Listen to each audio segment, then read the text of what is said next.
Oi pessoal, tudo bem? O meu nome é Duda e hoje eu vou ensinar para vocês como fazer luz negra na câmera do seu celular. Você vai precisar um tipo dessa caneta aqui e uma fita durex, 3 pedacinhos de fita durex. Agora você pegue um pedacinho da sua fita e coloque. Agora você pinta.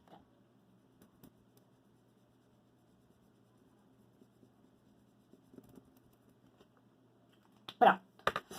Agora, outro pedacinho de fita durex.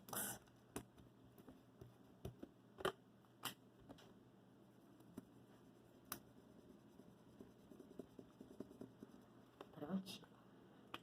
Agora, só mais um pedaço de fita durex.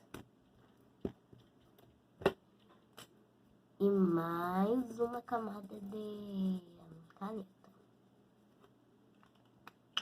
Pronto, agora é a hora da verdade. Vamos ver se ficou bom. Vou apagar a luz aqui, gente.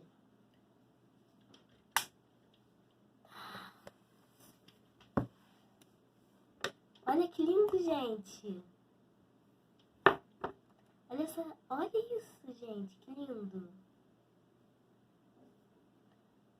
Olha a tinta, né, gente. Vou botar um pouquinho pra vocês verem aqui.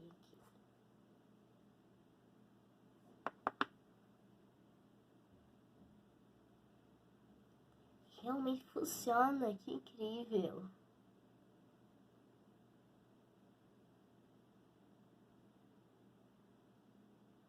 Agora, gente, eu vou acender a luz. Então, pessoal, espero que vocês tenham gostado. Deixem seu like e se inscrevam no meu canal, por favor. Isso vai me ajudar muito e eu vou ficar muito feliz. Beijo, pessoal!